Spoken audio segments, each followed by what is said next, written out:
नमस्कार, मैं अभिषेक। आप देख रहे हैं तरुण प्रभा न्यूज नेटवर्क। चलिए नजर डालते हैं कुछ बड़ी खबरों पर। प्रधानमंत्री नरेंद्र मोदी ने शुक्रवार को वाराणसी दौरे पर पहुंचे। बाबतपुर एयरपोर्ट पर कार्यकर्ताओं से मिलने से पहले वाराणसी के पुलिस आयुक्त, मंडल आयुक्त और जिला अधिकारी से मुलाकात की। पीएम ने कुछ दिन पूर्व शहर में घटी सामूहिक दुष्कर्म की घटना के बारे में विस्तार से जानकारी ली।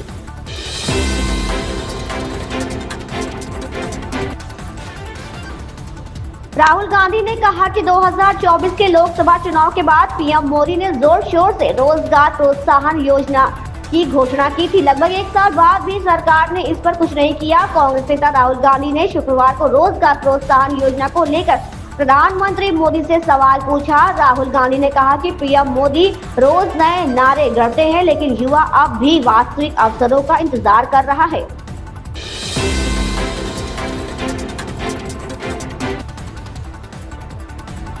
वैश्विक औद्योगिकी शिखर सम्मेलन में विदेश मंत्री एस जयशंकर ने कहा कि एक महीने में अमेरिकी प्रशासन में काफी बदलाव हुए हैं। इस बीच हमने वैचारिक रूप से एक समझौता किया है कि हम एक द्विपक्षीय व्यापार समझौता करेंगे। हमने पहले ट्रंप प्रशासन से 4 साल तक बातचीत की थी, मगर ये सौदा नहीं हो पाया।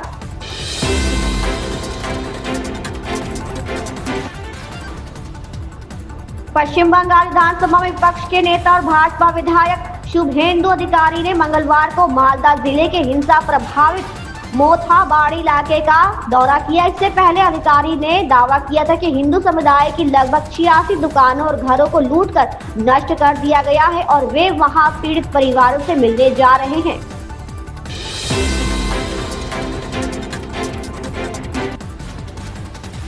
प्रधानमंत्री नरेंद्र मोदी ने कहा, पिछले 10 सालों में वाराणसी में विकास ने नई गति पकड़ी है। काशी अब पूर्वांचल के आर्थिक मानचित्र के केंद्र में है।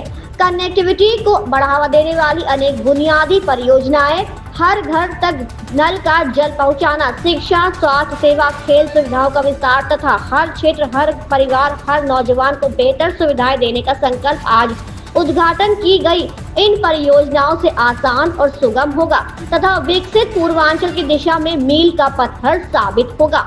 पिछले 10 वर्षों में बनारस के विकास ने एक नई गति पकड़ी है। काशी ने आधुनिक समय को साधा है,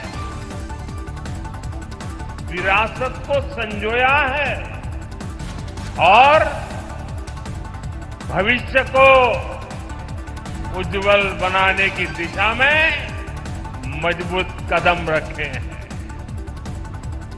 आज काशी सिर्फ पुरातन नहीं, मेरी काशी प्रगतिशील भी है।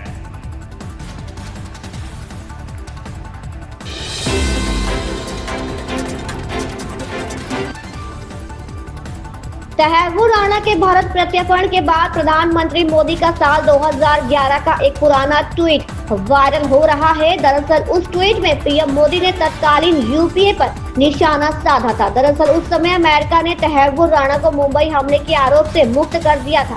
इस पर पीएम मोदी ने इसे सरकार की विदेश नीति की असफलता बताया था। अब जब तहव्वुर राणा का भारत प्रत्यर्पण सफल हो गया तो पीएम मोदी का वो पुराना ट्वीट वायरल हो रहा है।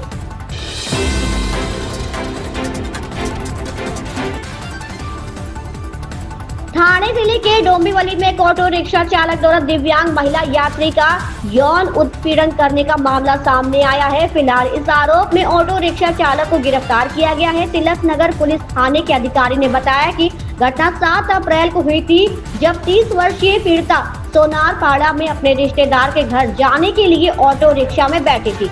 कुछ दूर जाने के बाद आरोपी ऑटो चालक ने रास्ता बदलकर मुंब्रा में एक सुनसान जगह पर जाकर महिला का यौन उत्पीड़न किया। बाद में महिला द्वारा अपने परिजनों को सूचना करने के बाद बुधवार को उसकी मां की शिकायत पर मामला दर्ज किया गया।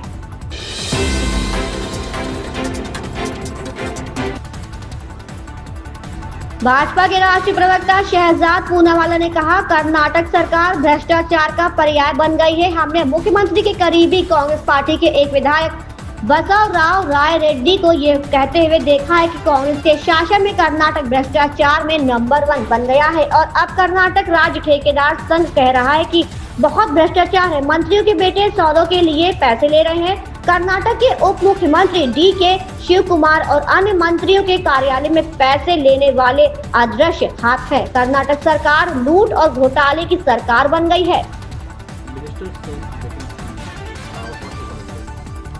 Karnataka Congress has become synonymous with corruption.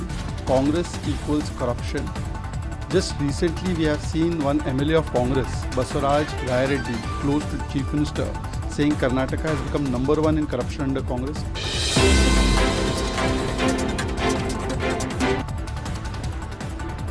Bharat में रहने के दौरान हेडली ने भी इमिग्रेशन संबंधित काम करने का दिखावा किया और इस दौरान वो तहव्वुर राणा के नियमित संपर्क में बना रहा। पुलिस के अनुसार डेविड हेडली के भारत में रहने के दौरान उसकी तहव्वुर राणा से 230 से अधिक बार फोन पर बात हुई।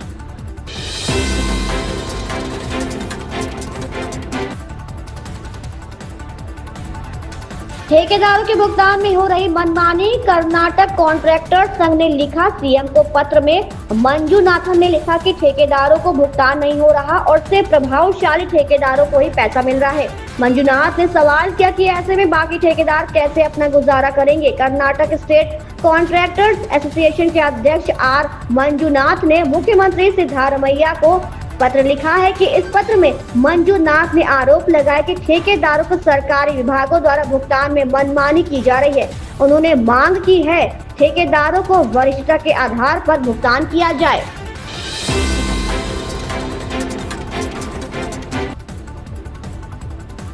शाह ने वर्चुअल माध्यम से Gujarat chamber of commerce and industry के वार्षिक ट्रेड एक्सपो के उद्घाटन सत्र में संबोधित किया। उन्होंने कहा कि MSME हमारी सबसे बड़ी पूंजी है। युवाओं के लिए एक व्यापक परिस्थितियों तंत्र बनाने के लिए इसे आधुनिक बनाना चाहिए।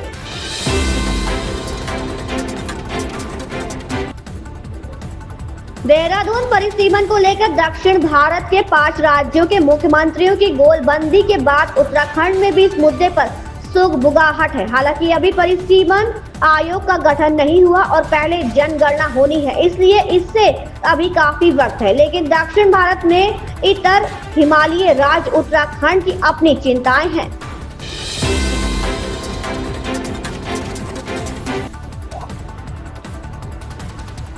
मुख्यमंत्री ने पुराने कुओं के जीर्णोद्धार के लिए विशेष अभियान चलाने के निर्देश दिए हैं। सत्यापन के बाद व्यापक स्तर पर सफाई और रखरखाव का अभियान चलाया जाएगा। प्रदेश सरकार 10 को पुराने कुओं की सुध लेने जा रही है। मुख्यमंत्री पुष्कर सिंह धामी ने इन पुराने कुओं का जीर्णोद्धार करने के लिए निर्देश दिया है। इसके लिए कुओं का व्यापक सत्यापन अभियान चलाया जाएगा। साथ ही रखरखाव के जरिए इन्हें फिर से पुनर्जीवित किया जाएगा।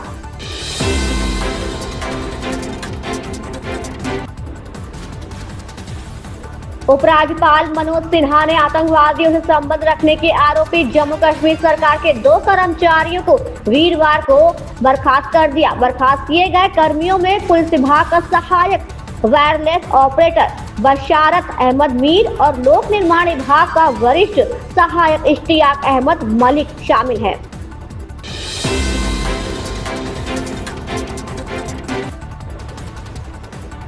प्रधानमंत्री नरेंद्र मोदी शुक्रवार को काशी पहुंचे, जहां बाबतपुर एयरपोर्ट से हेलीकॉप्टर से मेहंदीगंज स्थित जनसभा स्थल पहुंचे। पीएम ने 39 करोड़ की परियोजनाओं का शिलान्यास और लोकार्पण किया। इस दौरान उन्होंने 3 बुजुर्गों को आयुष्मान कार्ड प्रदान किए। इसके अलावा 21 उत्पादों को भी GI टैग दिया गया। पीएम ने इस दौरान जनसभा को संबोधित भी किया। फिलहाल इन खबरों में बस इतना ही। लेटेस्ट अपडेट के लिए आप बने रहें तरुण प्रभा न्यूज नेटवर्क के साथ। चैनल को लाइक, शेयर, सब्सक्राइब करना बिल्कुल ना भूलें। धन्यवाद।